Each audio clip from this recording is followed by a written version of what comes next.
So today I'm going to be speaking about the identity of citizenship and the relational society, uh, how participation in public matters can bring our fractured communities together.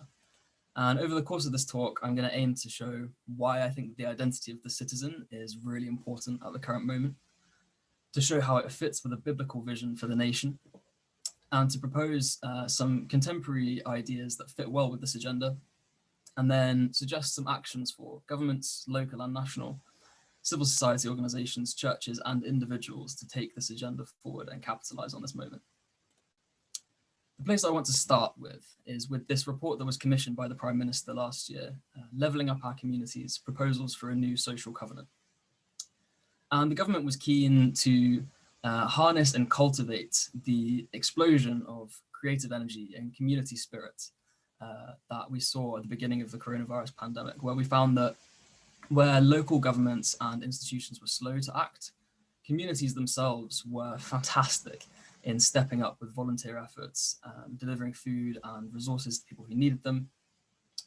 So the government wanted to figure out how can we take this energy, this volunteer spirit, this community mindedness forward longer term so that it's something that can help build the society, not just in a time of crisis. The report is fascinating, and I'm going to talk about some of the ideas that Kruger puts forward throughout my piece. But I wanted to open with this quote because I think it shows us just why the shift towards community power and empowering citizens is so necessary. In his letter to the Prime Minister, Kruger writes, "The era just ending was governed by economic and social doctrines, which have caused us to become the most regionally unequal country in the developed world, with a range of chronic social challenges. The era now opening must address these challenges by putting communities at the heart of policymaking. A wholly new paradigm is possible in which community power replaces the dominance of remote public and private sector bureaucracies." And these are fascinating words for the strength of language used and the judgment that it gives upon the state of the country as it is. But they also strike a note of hope. The report has largely been received fairly well by figures in civil society, but understandably, there's some skepticism that it's all part of an agenda to reimagine the image of the Tory party in the language of levelling up. However, the movement for community power represents a much broader consensus than just political parties, but is carried by a number of academics and think tanks and local government figures, key in which is Hilary Cottam, who I've quoted here. And she identifies something that the Jubilee Centre has been campaigning for years, which is that in order to have a strong and healthy society, it must be built on strong and healthy relationships. As Cottam writes, "When people feel supported by strong relationships, change happens. And when we make collaboration and connection feel simple and easy, people want to join in." Currently, we maybe struggle to design systems and to build our public services in ways that genuinely connect people to those who are providing the service. And Cottam and the organizations that she represents and inspires are a part of this broader moment to design our public services along more relational lines. Yet one of the key obstacles to building a more relational society is the current perception that Britain is a divided country. I've taken these statistics from the survey Britain's Choice by the organization More in Common, which, as you can see from the bar chart, 67% of respondents agreed that the UK was either somewhat or very divided. In fact, 50% of respondents said that they had never seen Britain as divided as it is now. 60% feel exhausted by this division, and by a margin of almost 5-1, we worry that our political divisions will lead to increasing hatred. And this has been influenced by political events, by the years of Brexit negotiations, the impact and influence of the press, and particularly, I think, social media. And as we become more and more bifurcated and removed from the context of relationships with those with whom we disagree, increasingly the only interactions we have with people who hold differing views is reduced to shouting at one another on the internet. Yet, the fascinating finding of the Britain's Choice study was that Britain isn't split into two camps. Instead, they found a country where most people fall into one of these 7 groups that I've listed on this slide. And rather than being stacked identities, so if you belong to group X, you inevitably disagree with group Y on every single issue as they stack up.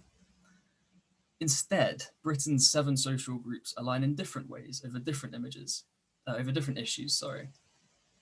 And the image they use to describe this is that of a kaleidoscope. When you look through the lens and turn it, the colors and shapes group together in different ways to produce different images. Even beyond the perhaps surprising finding that we don't actually fall along the lines of perhaps party identification or left and right or liberal and conservative when it comes to particular issues, they actually found a broad amount of agreement on a number of issues across the 7 groups. And I've listed some of them here. I'm sure we can all identify with these, but I'd particularly like to focus on the issue of climate change, which is a live political issue in many parts of the world. But fascinatingly, in the UK, 85% of us think that climate change concerns us all, regardless of politics. We just use different language to describe why and what our priorities are. So some people will talk about the Green New Deal and environmental justice, whereas others prefer using the language of protecting our countryside, valuing our natural beauty spots, and conserving wildlife. What I think this shows us is that despite our political differences and our identity differences, if we can come together to discuss issues, seeing one another as equals, then we may realize that we have more in common than what divides us. Of course, this agreement is healthy and at the heart of democracy. But if we don't come to that place of relationship with one another to understand the motivations and the needs and the wants of the other, these differences of opinion will become dangerous divisions. Overcoming this will require more than just abstract rhetoric about being nice to one another, though. It requires genuine, committed, and concrete relationships. Relational strength can only grow within the context of encounter, where the other is known and where the actions of each party can affect one another within some shared context or motivation. Change happens at the pace of trust.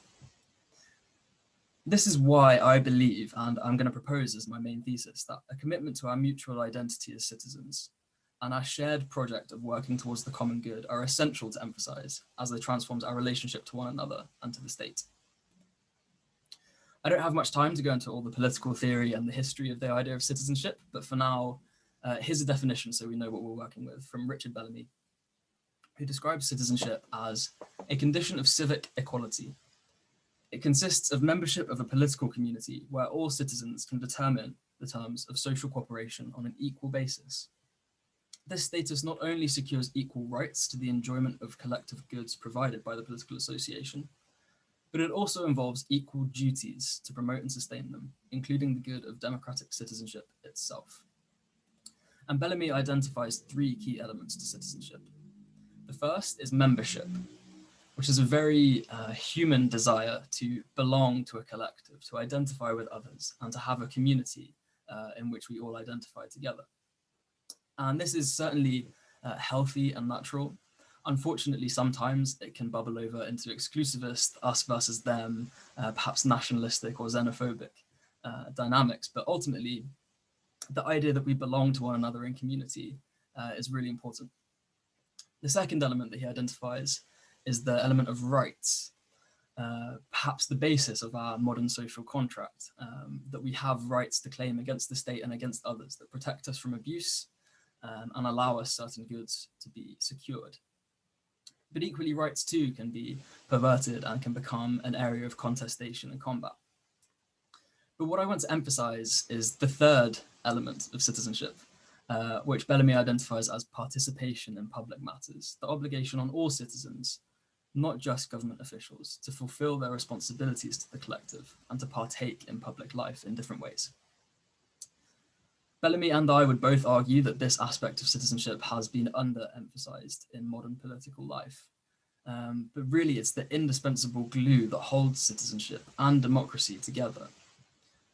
Without the sense that the common good is each of our responsibility, we all have the option to just retreat to private individual life in which we are protected under law but have no obligation to help and meet the needs of others and build community or civil society.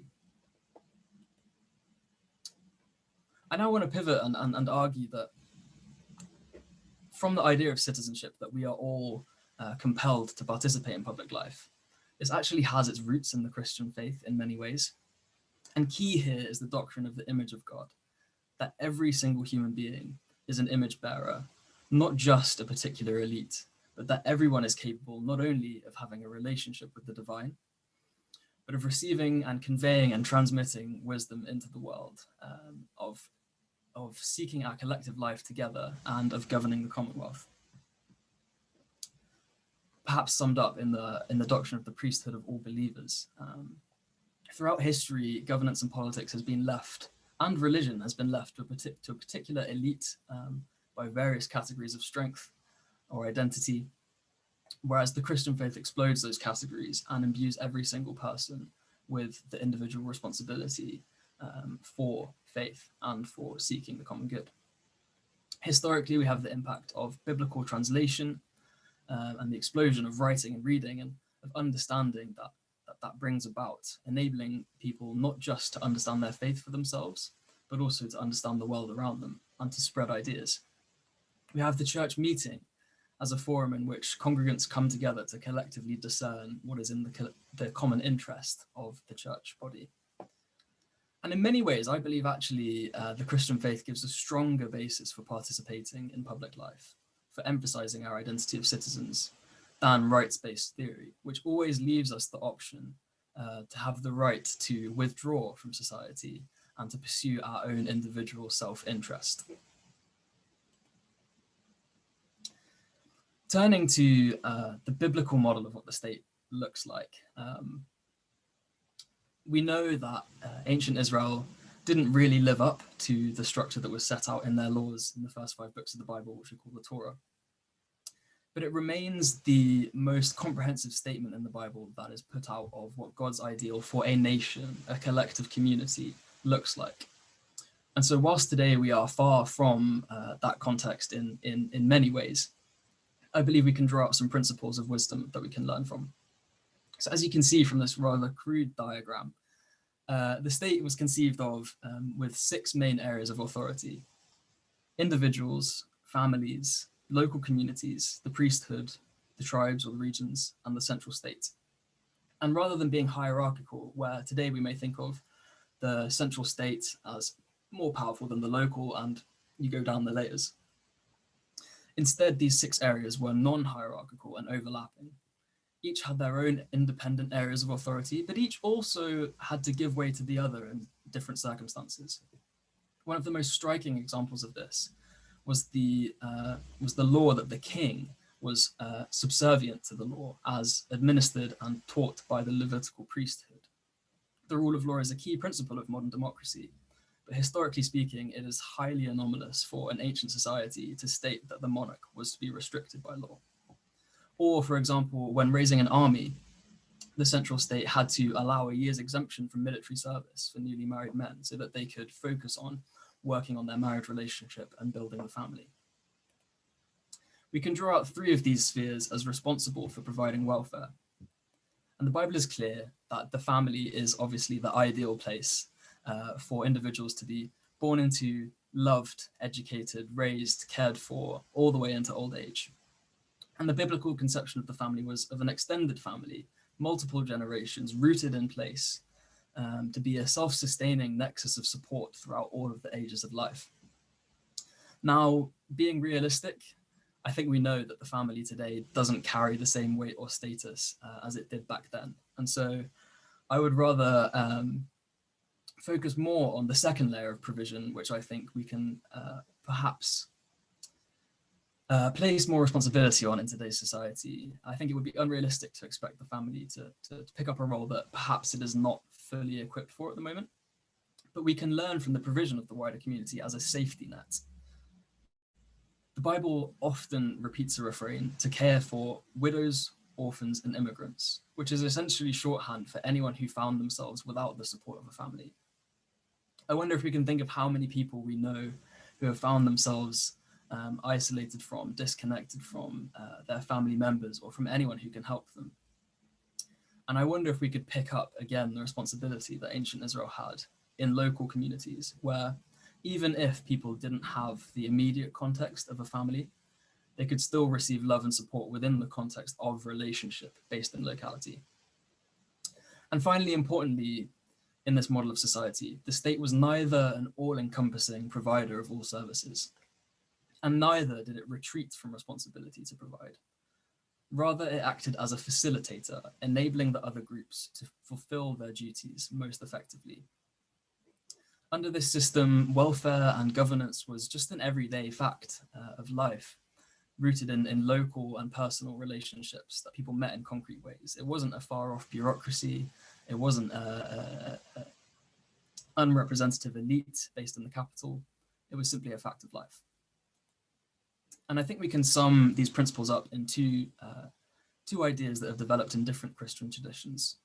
The first, subsidiarity from Catholic social teaching, which is the principle that decisions should be taken at the lowest and most local possible level. And the second is sphere sovereignty, which was developed by Abraham Kuyper, which was a formulation of society in which different authorities, such as the church, the state, business, education, and so on, each have their own independent areas of control in a diffuse and decentralized model where their authority is respected. Now, I'm laboring the point on how the state is organized, because in order for my call for citizens to participate to be effective or attractive, for people to be convinced of the value of participation, they need to be convinced that their engagement is meaningful and that they have the tools to generate change in their lives. And so moving this on to some contemporary secular ideas that I think can achieve that is to think about a paradigm shift in our thinking. I've taken this from the think tank New Local, who argue that both our political debate between left and right, but also our public service provision is trapped in the thinking of two previous paradigms. On the one hand, you have the state paradigm from the post-war settlement to today, where the state is responsible for providing the needs of its citizens, and individuals are passive recipients of services done to them. And you have its counter, the market paradigm, from the 1980s, which argued that the state must retreat and allow for the market to provide in the pursuit of economic efficiency, but which ends up dehumanizing recipients, particularly in areas such as social care, perhaps, where patients are seen by the basis of clock watch treatment and aren't given the dignity and respect that they deserve in their old age. Instead of these two paradigms, New Local argue, we need to shift to the community paradigm, which acknowledges the fact that remote, distant actors are unable to fully comprehend and understand the unique circumstances, needs, and strengths of local communities. And therefore, those who are affected by policy in an area should be those who are involved in crafting it. And so, under the community paradigm, power and resources are given to communities for local people to decide how their services are run and what their local area looks like. Citizens are transformed from passive recipients or rights-claiming consumers, but it brings out the identity of a citizen as a participant in the public. And the state takes on that role of facilitator, as we saw in the Old Testament. And Danny Kruger in his report is a big fan of this idea, calling for local people acting together spontaneously or through enduring institutions to design and deliver the kind of neighborhood that they want to be a part of. There's been plenty of work done that shows that actually local people who know and understand their own circumstances are capable and able of producing fantastic results and improving quality of life when they are given this power and responsibility. But Kruger himself acknowledges that the way this message is framed is essential, and he harks back to the last great big idea to engage communities, which was the big society under David Cameron's government. He argues that it failed because its messaging at the time of austerity, the most significant cuts to public services for a generation, was all wrong. It was received as an attempt to get communities to pick up the slack where government was unwilling or unable to provide, left to their own devices, rather than the government genuinely empowering and facilitating communities to enact change through the transfer of power and resources. What people heard was, we're cutting spending on public services, and you're not doing enough in your communities anyway. So from now on your own. Pull yourselves up by your bootstraps. We're not going to help you, so you'd better step up. This cannot be the message that we hear at the moment when talking about the responsibility on citizens to participate. For this present movement to see real results and not just be seen as another shirking of state responsibilities, a vague idea about people power, or a technical project to achieve a certain agenda by the back door, then the message must be framed correctly. Government organizations must be willing to hand over the tools and resources for people to deliver change before people will be willing to step forward. Unless citizens can see that they genuinely have the power to affect change in their lives, they'll understandably focus their attention elsewhere and continue to be passive actors in public life. They might engage once every 4 years to vote, but they'll feel all the while that the Westminster elite does not understand or represent them. And so whilst I am calling on citizens to take up their role as participants in the public square, I would argue that the essential first step is for states to commit to giving power away. And so I'm going to look at a couple of ways that I think that states can do this.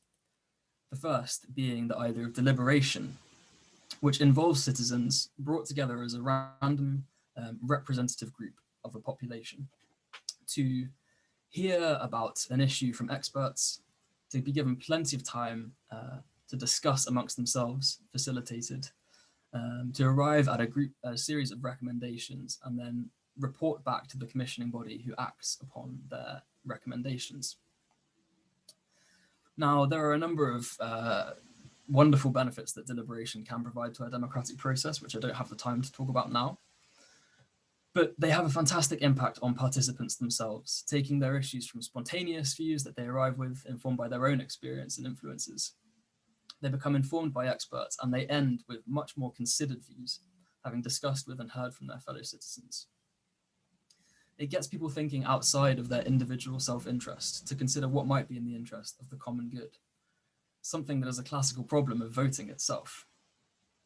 It breaks the parent-child relationship between the state and the individual by giving participants a real sense that they can shape a democratic process. And as I called for earlier in the presentation, it gets people from different walks of life, demographically and politically diverse, to sit down together, listen respectfully to all sides of an issue, consider the weaknesses of their own position, learn to understand the other, their point of view and their experience. And this is all in the context of face-to-face relationships with fellow citizens, rather than being couched in technical language or political motives. Whilst one-time assemblies and juries can create relationships that do go on to have an impact beyond the deliberation, they are ultimately one-off meetings of strangers drawn together at random. And so, even more than this, I want to emphasize a movement called community organizing that seeks to build long-term relationships for change between individuals embedded in institutions who come together to seek the good of their community. It focuses on points of agreement rather than disagreement and on winnable campaigns, so that when citizens get involved in these campaigns, they are shown the power and agency that they have and are inspired to participate further.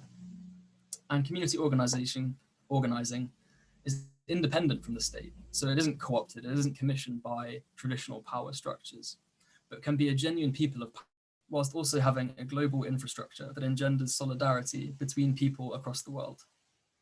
What other civil society organization sees people of all demographics and political opinions come together once a week around a common purpose and call one another family?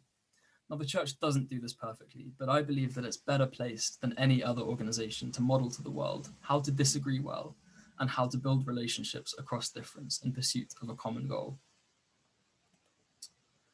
This is a moment of opportunity, and Kruger's report offers a new deal for faith communities to interact with government. The church has certainly stepped up during the pandemic in providing meals and meeting the emotional and spiritual needs of millions. But now the present moment gives an offer to play a vital part in the regeneration of Britain's social contract. We can either choose to be protective of what we have, to go it alone, to sit on the sidelines and be seen as an irrelevant and anachronistic symbol of an age in which Christianity ruled civil society. But if we wish to point people to the gospel in this moment, to demonstrate what it means in the context of concrete human relationships, then I believe churches must be willing to enter into productive working relationships with those of other faiths and those of none. And actually, such action is central to Christian theology. We reflect a God who is love in the relationship of the Trinity. We worship a Saviour who is embodied into particular and local contexts. And our gospel calls us to have an outward focus, not to guard what we have, but to share with the world. And finally, for individuals, I believe we all need to choose to put on the identity of a citizen, to see ourselves as tied to the well-being of others, seeking to build relationships rooted in locality, and to understand that we have obligations to participate in public life, and not simply receive from the state as passive consumers and isolated individuals. I think this is essential to capitalize upon the outpouring of community spirit and volunteer effort that we saw in the COVID-19 crisis. Loving one's neighbor well cannot simply be something that only happens in a time of emergency. And to love our neighbors in a political community, that shared identity of citizen is what can bring us together despite all that seems to divide us. We can either choose to lean into exclusive us versus them dynamics, causing further distrust and even hatred within our society, or we can focus on building our common ground and coming up with creative solutions for the challenges of today that acknowledge the interests of all. I'd like to end by paraphrasing the late Rabbi Jonathan Sacks, who had the wonderful image of saying that a society of me's is a hotel from which we negotiate our rights through contract and exchange. But a society of us's is a home we build together. Let's seek to build that home together by emphasizing our common identity as citizens and seek the common good with those with whom we disagree and build genuine relationships to move forward.